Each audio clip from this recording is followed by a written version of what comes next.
Futuros imigrantes, muito bom dia.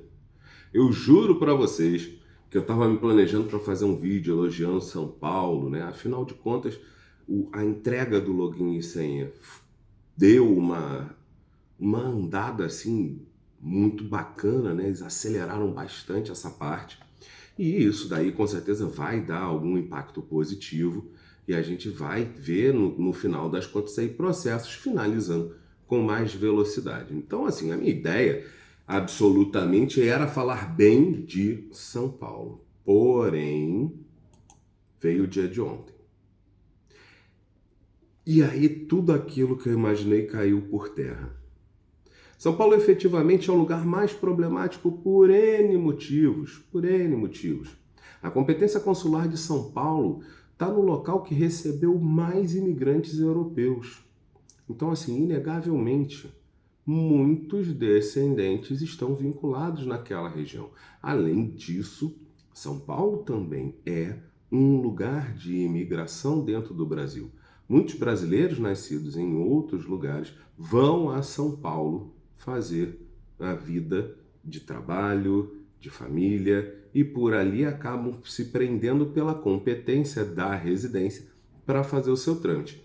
Então, inegavelmente, São Paulo tem uma concentração de pedidos muito superior à comum. O problema é que, somado a isso, você tem uma desorganização enorme. Até 17 de novembro de 2023, você apresentava todo o dossiê e ele ficava lá. Eis que, no dia seguinte, dia 18 de novembro de 2023, não sei quem exatamente, mas acredito que o cônsul determinou que só seja entregue os anexos 1 e 5, 1 e 3, aí depende do caso, mas enfim, só as folhas principais do pedido de nacionalidade, ou seja, aquela onde você declara a sua vontade de se tornar espanhol. E até aí morreu Neves. A questão é, a cada momento vão sendo implantadas exigências sem prévio aviso. E isso de um dia para o outro já torna o trabalho de quem está preparando os processos bem complicado. De toda forma, ainda assim é possível de se lidar. Dá para você fazer uma expectativa, e aqui, por exemplo, nós temos como norma que todos os nossos clientes cheguem em São Paulo com tudo para o processo ser entregue. O que significa dizer isso? Se hoje São Paulo está pedindo tão somente o anexo 1 e o anexo 3, os nossos clientes saem daqui com todos os documentos prontos, como se fossem deixar o dossiê completo no consulado. Isso por quê? No dia 17 deixava completo, no dia 18 só os anexos. Vai que hoje, 5 de junho, eles resolvem voltar à norma antiga. E aí, se você não está com toda a documentação lá, o que acontece? Final da fila.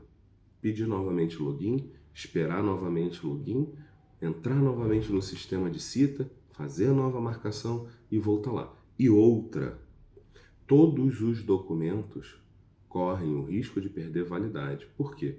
A validade tem que ser de 1 ano. Então, além de você ter uma perda de tempo muito grande, você ainda pode ter uma perda financeira muito grande. Ter que refazer toda a documentação. É melhor pecar pelo excesso do que pela falta. De toda sorte, ainda assim, dentro do consulado de São Paulo, você vê diferentes formas de trabalhar de um atendente para o outro. Isso é extremamente lamentável, mas está se tornando extremamente comum. No dia de ontem, segunda-feira, né? Hoje é quarta, foi na segunda-feira. 5 famílias foram ao consulado, cada uma recebeu um tratamento diferente. Pessoas que seguiram a normativa de que tem que ser um comprovante de residência de uma conta fixa de casa, chegaram lá com esse comprovante de residência e ele não foi aceito. Apresentaram o título de eleitor e não foi aceito. Teve que apresentar o comprovante de quitação eleitoral com menos de 1 mês. Em outra mesa, uma outra família com absolutamente a mesma documentação, ou seja, tudo preparado aqui e entregue para a pessoa chegar no consulado, então somente assinar, ou seja, o nosso padrão. Em outra mesa, a outra família chegou, apresentou, e sabe qual foi o problema que eles tiveram? Nenhum. Então, hoje, quando a gente prepara um processo, e é o conselho que eu dou para todo mundo, tá? Principalmente para quem está seguindo a carreira solo, é que não deixe nada faltar. Leve absolutamente tudo.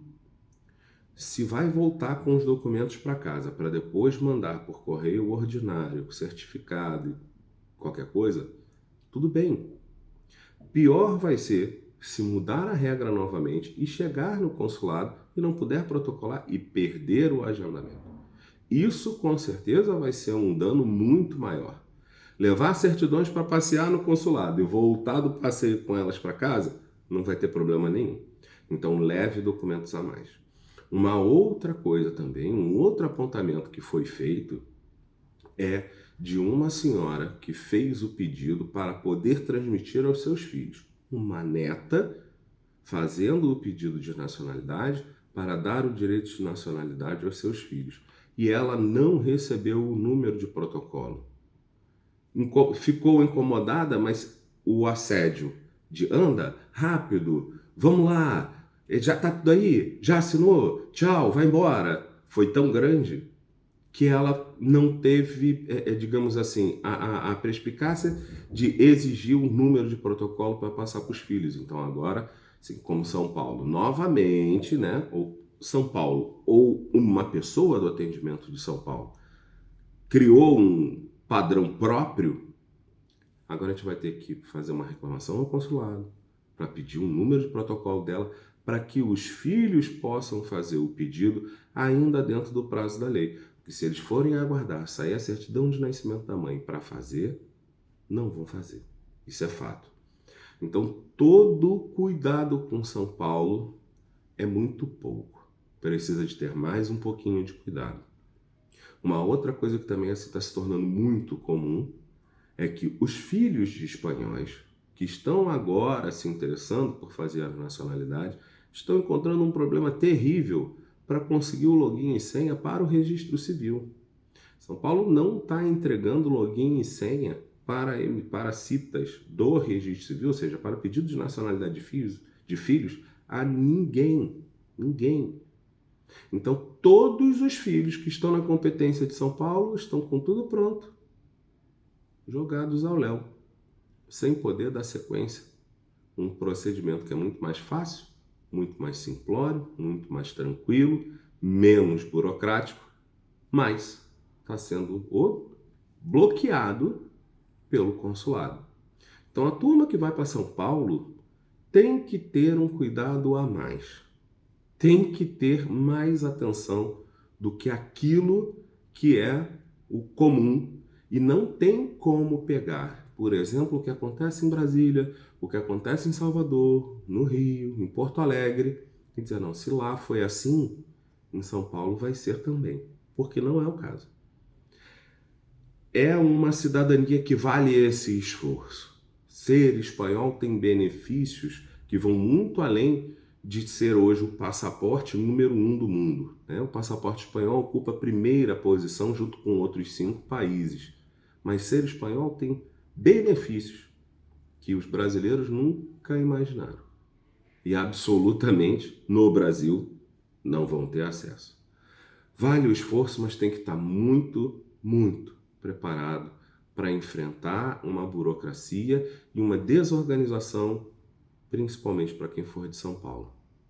O último ponto, e digamos assim, que é de todos, eu diria que é o menos relevante, mas para algumas pessoas isso pode ser complicado, é que você pode marcar às 8 horas da manhã ou às 11 horas da manhã. Você vai chegar e você vai entrar numa fila por ordem de chegada. E você vai ficar naquela fila por 2 horas, 2 horas e 40. O seu agendamento, o seu horário de agendamento está sendo absolutamente ignorado. Tal como o dever mínimo de boa educação, de tratar as pessoas com o mínimo de respeito. Isso também está muito, muito triste em São Paulo. Vale a pena, não desistam, por favor. Se alguém quiser nos dar a honra, na bios, no Instagram, todos os lugares tem lá o link para o WhatsApp de atendimento daqui. Eu vou ficar muito honrado. Brasileiros, Ultreia.